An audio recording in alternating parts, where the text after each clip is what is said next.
জিজ্ঞাসা করব, আপনি যে জিনিস চাওয়া পাওয়ার কথা বলছেন, আমি ছোট মানুষ কি চাইতে গিয়ে কি চেয়ে যাব, আপনি যদি কষ্ট পান বেনারসিটা নিয়ে আসুন,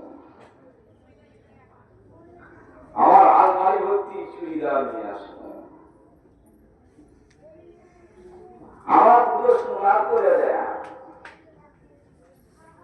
আংটি করে দেয়, এই ডিজাইনের সঙ্গে সঙ্গে মোবাইলের সার্চ নিউ ডিজাইন শুনেছে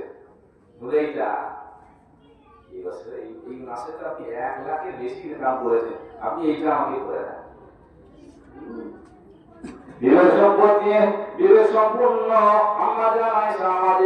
আমাদের আম্মা জান আয়েশা সিদ্দিকা রাদিয়াল্লাহু আনহা, উনি ভাবলেন কি চাইতে গিয়ে কি চাইবো, আমার রাসূল যদি কষ্ট হবে মরির মুখ অবস্থায় বলে আয়েশা ওটা পারবো না দিতে, মরিনা কি আর কি হয়ে যাবে, আব্বা যে ইয়া রাসূলুল্লাহ আপনি আমাকে অনুমতি দেন, ইজাজত দেন, আমি আমার আব্বা আবু বকর সিদ্দিকের বাড়িতে যাব, সেখানে গিয়ে জিজ্ঞাসা করে আসবো। এটা একটা শরীয়তের বিধান, জানেন তো, মেয়ের বাড়ির বাইরে পার হয়ে স্ত্রী বাড়ির বাইরে যেতে গেলে একটু স্বামীকে বলতে হবে, লক করতে হবে।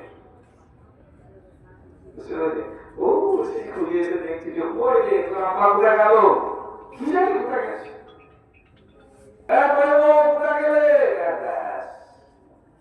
আমাদের আয়েশা সিদ্দিকা রাদিয়াল্লাহু আনহা